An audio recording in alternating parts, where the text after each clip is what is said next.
أعوذ بالله من الشيطان الرجيم. بسم الله الرحمن الرحيم. واضرب لهم مثل الرجلين جعلنا لأحدهما جنتين من أعناب وحففناهما بنخل وجعلنا بينهما زرعا. صدقت يا رب العالمين.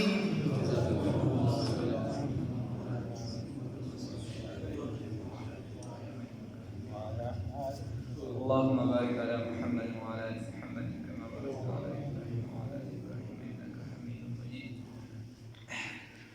لمخکې د اصحاب کهف واقعات رسولان بیا ورپسې الله رب العزت د جنت او د جهنم والا تذکره وکړه چې جنت والا د هغوی دا مرتبې دي او دا ورته ملاویږي، او بیا ورپسې د جهنم والا ذکر وشو. نن الله رب العزت د یو دوه کسانو تذکره کوي. بعض مفسرین وایي چې دا به طور تمثیل دلته ذکر دی، به طور مثال. علامه ابن کثیر رحمه الله چې څومره جمهور بیا مفسرین دی هغه وایي چې نه دا واقعه شوې ده. دوه کسه دوه وروڼه، دا رایه ده د امام شافعي. یو چې دی یهوذا نوم او د یو نوم قرطوس یا فرطوس راځي، دا یې نوم. دا قرطوس چې دی نو دا کافر او دا یهوذا چې دی دی مسلمان. دی مسلمانو بیا د دی والدو هغه وفات شو. چې کله وفات شو نو 8000 دیناره د دې ته پاتې شو. هغه په هغه ټیم سره ډېر زیات د بني اسرائیلو په دور کې 8000 دیناره چې کله پاتې شو نو دا یو زوی راولګي د یهوذا، د خپل 4000 چې دی د الله په لار کې خیرات کړ، او دا بل چې دی دته چې په وراثت کې څه میلو شو، د پې باغ ما وغیره نور څیزونه واغستل، او چې کله یې پې واغستل نو هغې کې بس ګټه وه وغیره پیسې ورته ډېرې میلو شوې. چې کله ورته پیسې میلو شوې دی ښه شو. بیا اتفاقي دور و، دا کوم ورور چې خیرات کړی و دی مؤمن و مسلمان، دی په کمزوري کېدل شو، دی غریب شو. دلته د مال یا د څه څیز مطالبه وکړله، نو ډېرې ورور ورته په جواب کې وویل انا اکثر منک مالا و اعز نفرا. وایي زه خو ستا نه دی کې به نور بیا قرآن کې تفصیلا وایي، خو سر کې در داسې مختصر حقه شانتې وي. نو ده ورته وایي چې زه خو ستا نه د مال په حیثیت سره مضبوط یم، او د افرادو مطلب دا چې زموږ هغه خبره ده، وایي مټې مې مضبوطې دي او پیسې م راسره شته، په دې اعتبار سره زه مضبوط یم. ده ورته وایي چې ښه. بیا ورته وایي په جواب کې وایي زه پرې دا ګمانم نه کوم دا ته چې ما ډېر یارې رایارې چې خیرات کوه د خدای په نوم وغیره، نو زما خو دا یقین دی زه یم چې دا باغ د سره د دې خرابي نشته، تباهي مباهي نشته. او دویم نمبر خبره دا نه چې زما دا یقین هم نشته چې وما اظن الساعة قایمة، چې قیامت به هم دا راځي، قیامت به هم راځي. ولئن رددت، زه به څه چلو ستا نوم باندې به طور خندا ورته وایي، که چېرته راغی قیامت او زه خپل خدای له لاړم نو لاجدن خیرا منها منقلبا. بیا خو به زه نه زما به خدای سره چې زما به دغه ځای بیا نور هم خولي، ځکه چې خوار په هندوستان هم خواري مرتې چې مطلب ته به د پښتنو کیسه و متل و، ته به چې دی په جنت کې هم خواري، هلته به هم ستاسې نه. یعنې نو هغه ورته ووایي چې بهی داسې مه وایه، د الله سره شریک مه پیدا کوه، هغه ته د خاورې نه پیدا کړی، بیا ته نطفه وي، پیدایش د انسان بنیادي طور د خاورې دی، د آدم علیه السلام. یا چې خوراک انسان کوي هم د دغې خاورې نو اصل یې خاوره شوه، او بیا نطفه د هغې نطفې نه چې معمولي ذره ده، ګوره انسان چې پیدا کېږي معمولي ذره ده، ټوله مني خو نه ده، د هغې معمولي حصه ده، د هغې نه الله رب العزت انسان پیدا کړي. او داسې چې د بدن نه معمولي جدا شي نو په انسان غسل واجبي، داسې منی د پلیته ته خو د هغې نه پیدا او بیا ته راځي د وایې چې قیامت نه منم ورور ورته یې داسې مه کوه. خیر ده دغه ونه منله نو بیا دې ده ورته چې ما له خو خدای دا باغ صفت یې خدای بیانوي چې څنګه صفت باغ مې ورکړو. بیا د شپې پې چې دی یو باد یا وغیره راغی او هغه باغ یې هلاک شو. د هغې خبره به سبا راځي تفصیلا سبا به انشاءالله وایو. هغه راغی او هغه باغ هلاک شو. په دې ځای پورې خبره چې دی ورته وایي چې ته شرک مه کوه د الله ربالعزت سره دا اوس وایي. اللہ رب العزت فرمائی وَضَرِبْ لَهُمْ بیان کبیوتا مثلا مثال رجلینی دا هغو بندگانو جعلنا چی گرزولیو منگا لأحدهما یو دا پارا ددوارنا جنتینی دوباونا من اعناب دا انگورو وحففناهما او کور کلمو دی لنا بنخل پا کجورو سرا پاونو دا کجورو سرا نو دا سی باو چی اللہ رب العزت فرمائی چی منس کے پاکی انگورو سو پاکی انگورو او گیر چاپیرا خلق بال لگئی یو سبل سنا غیتا قدرتی بس گیر چاپیرا غیتا سوی دا کجورو نئی مضبوطی او بل دا باغ چی دا باغ یو دی دوم رخ کلیو دا کجوري ولې داسې وي ځکه بنیادي خبره دا وه چې د دغې دپاره د اوبو ضرورت وي او الله وایي وجعلنا وګرځولي وي منګه بینهما په منځ د دغه باغ کې په منځ د دغه دواړو کې زرعا فصل لره. الله رب العزت وایي د دې په منځ کې مې فصل هم ګرځولي. که تاسو خیال کړي دا باغونه چې کوي خلک پکې چې دی د الوچو وغیره دی کې فصلونه هم کوي که نه غنم هم پکې کېږي او شوتل هم پکې کوي هر څه پکې کوي. الله رب العزت فرمایي چې منځ کې انګور ګیر چاپېره چې دی دا را ګیر کړو را کور کړو دی لره یا یې خاطه کړو په دې باندې را ګیر کړو دی لره څه د کجورو او په منځ کې پکې فصل او بنیادی دا د څه وجې وي او الله رب العزت وایي چې میوې هم برابر ورکوله. داسې نه وه چې د فصل د وجې چې دی په باغ باندې اثر یا د باغ د وجې چې دی په فصل باندې اثر کړو. الله وایي نه میوې خپله ښه برابر ورکوله. اوس درته وایي کلتا الجنتین دغه دواړه باغونه وجعلنا وګرځولي منګه بینهما په منځ د دغه دواړو کې زرعا فصل لره. کلتا الجنتین دغه دواړه باغونه اتت اکلها راتکې کو په خپلو میوو سره ولم تظلم ولم تنقص ولم تظلم او کمولینا منه د دې میوې نه شیئا هیڅ څیز لره کموالی نه کو نقصان نه کو په میوه کې هیڅ قسمه نقصان نه کو د دغې نه څه کموالی نه راوستو. اوس بنیادی وجه الله را وایي چې دا دونه هر څه مې پکې ګرځولي وجه څه وه وفجرنا او جاري کړي منګه خلالهما په منځ د دغو کې یا په منځ د دغو دواړو کې نهر لره. الله رب العزت وایي اوبې پراخوي د اوبو ورته څه مسله نه وه نو چې اوبو ورته څه مسله نه وه نو هغې فصل څه کو ښه باقاعده خو ښکلې مزېدار فصل یې کو کجورې هم مزېدارې وې انګور هم مزېدار وو او په منځ کې پکې فصل مو الله رب العزت د باغ صفت بیانوي. اوس چې انسان سره پیسې راشي وکا اوس داسې نه وه چې صرف دغه باغ د یو نیمکه چې د هغه ګټه وټه بس هغه یو دوکان هغه چېرته چې دی یو پټي هغه چېرته یو بل یو کار د دې داسې نه نور ځایونو کې میوې وې نور ځایونو کې یو څه بل څه الله وایي وکانه له او د ده دپاره ثمرون میوې نو یعنې د ده دپاره نورې میوې وې او د ده دپاره میوې نورې یا چې ثمرون واخلي نو د ده دپاره مال نور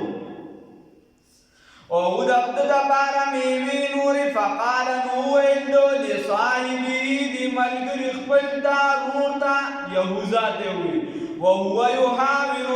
او د یو محاوره کوونکي خبرې کوونکي دی یو بل سره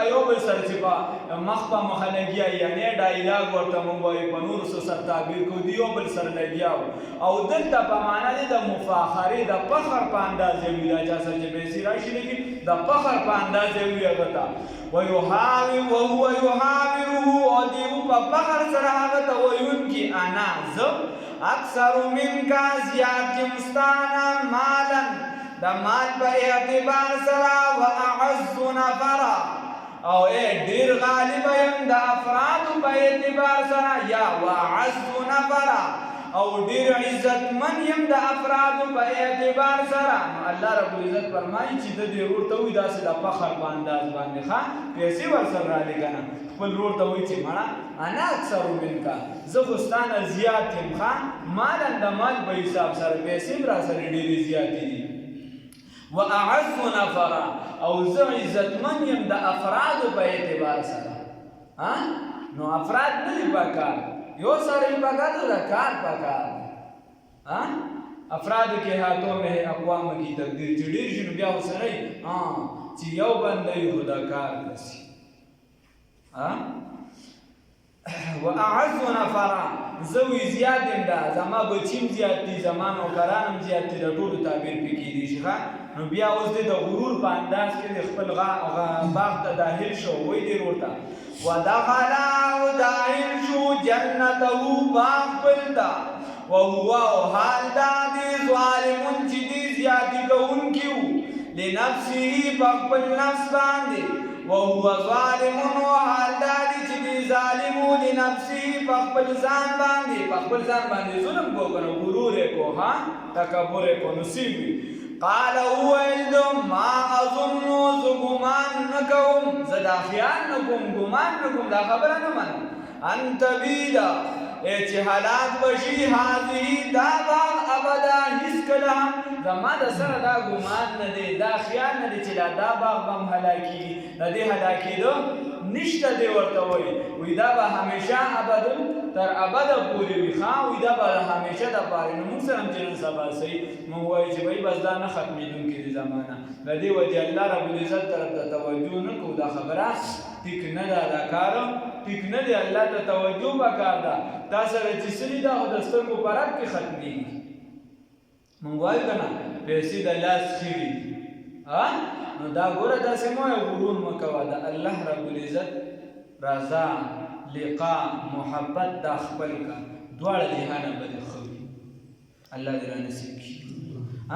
نو ده ورته وایي زه دا ګمان نه کوم چې دا باغ به هلاک شي او بیا ورته د نر زوی وایي وما اظن الساعة او زه دا خیال هم نه کوم دا ګمان هم نه کوم چې قیامت او الساعه قیامت ته ویل شي وما اظن الساعة او زه ګمان نه کوم چې قیامت قائمة ودرېدونکې یعنې راتلونکې دی قائمة راتلونکې دی قائمېدونکې دی. اوس ورته وایي ولئن رددت او که چېرته زه واپس کړی شم رد کړی شم یعنې واپس شم الی ربي دا ورته اوس بطور خندا وایي چې زمانه ستا خبره مې ومنله چې ته وایې قیامت شته نو ورته وایي چې قیامت شته ولئن رددت د خندا په اندازه که چېرته زه واپس شم الی ربي خپل رب ته لأجدن نو خامخا به ومومم خیرا منها غوره د دې نه منقلبه ځای د ټکانې نو د دې نه به زما ته غوره ځای میلو شي دا د ولې د ځکه ووایي چې د ده په ذهن کې دا وه چې چاته پیسې میلو شي نو د مرتبه حاصله کړو او د الله رضا چې دا په پیسو باندې ده دا په څه باندې ده چې الله چاله پیسې ورکړي نو دې جوړ د الله د ده نه خوشحال دي نو که په داسې و بیا خو د نمرود نه هم الله خوشحاله و د فرعون نه به هم الله خوشحاله و. مور بیبي عایشه صدیقه رضی الله تعالی عنها فرمایي وایي دوه میاشتې به زمونږ په کور کې پانغري کې اور نه بلېده دوه میاشتې بیا ته تپوس کوي صحابي وایي تاسو به چې دی بیا دا وروستو شاګرد وایي تاسو به څه کول خوړل به هم څه وایي دا ردي کجوري نه وي مور بیبي ورته وایي ردي کجوري وایي دا به زمونږ خوراک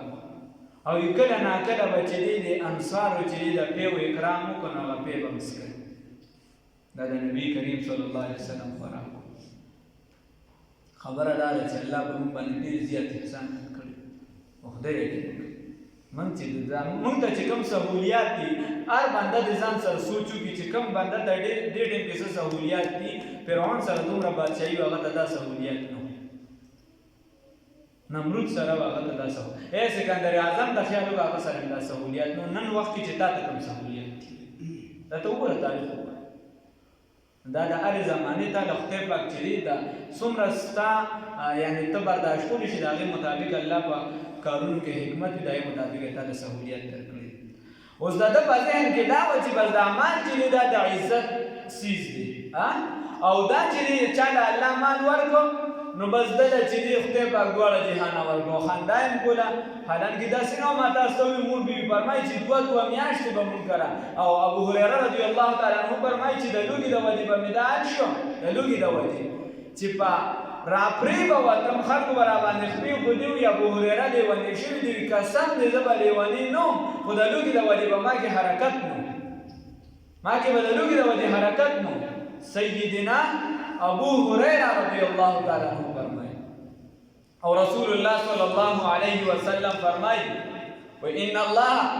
یعطي وی الله رب العزت چې دی دنیا ورکوي من یحبو چې چا سره محبت ساتي و من لا یحبو چې د چا سره محبت نه ساتي دنیا هر چا له ورکوي الله رب العزت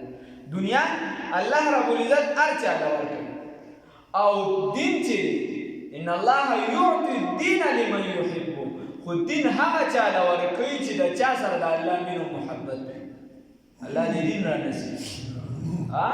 د الله رب العزت نه سوال کوه خپله دنیا د دین تابع کړه چې دنیا دې د دین تابع شو دا هم ستا دپاره دین وګرځي الله دې را نصیب کړي. او که صرف دنیا پسې شوي نو دنیا خلک د څه دپاره حاصلوي چې بچي هغې سره مینه محبت وکړي په پراخۍ رزق یې کړي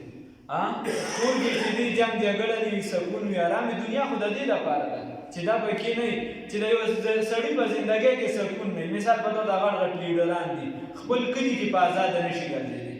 خپل چې د هغې په جیب کې کوم خوراک دی هم شل پیرې چې ټیسټ کېږي چې بھائی دا خوراک دله ورځي دی که چادانې دی اچولې دی که چادانې اچولې نو چې دا ته په خپل خوراک په خپل ملازم په خپل زوی شکې شي د دغې مال نه چې دی جهنم ښه دی دا څه معنی خبره داره چې الله دله سکون درکړه آرام درکړه الله دله دومره پیسه درکړه چې ته پکې خپل عزت ساتلی شي بس په دې د خدای شکر ادا کړه. دی ولې راځي چې څوک درته څه حال دی ورته الحمدلله الله دې را نصیب کړي د شکر دا نعمت. نو دی ورته وایي لئن رددت که چېرته زه واپس کړی شم الی ربي خپل رب ته لأجدن نو خامخا وبمومم